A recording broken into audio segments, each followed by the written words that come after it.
วันนี้เรามาจัดอาหารเม็ดให้เด็กๆกันวันนี้เราได้นี่เลยค่ะอาหารแมววันเดอร์คัท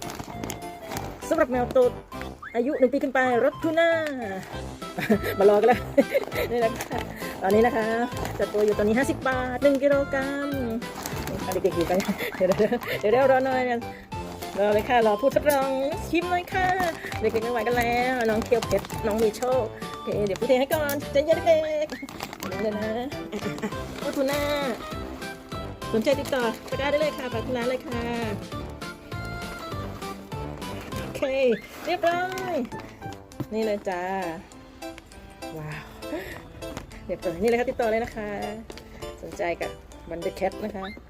รสทูน่าฝากตะกร้าได้เลยจ้ามาทดลองชิมแซ่บอะไรกันเลยไม่เย็น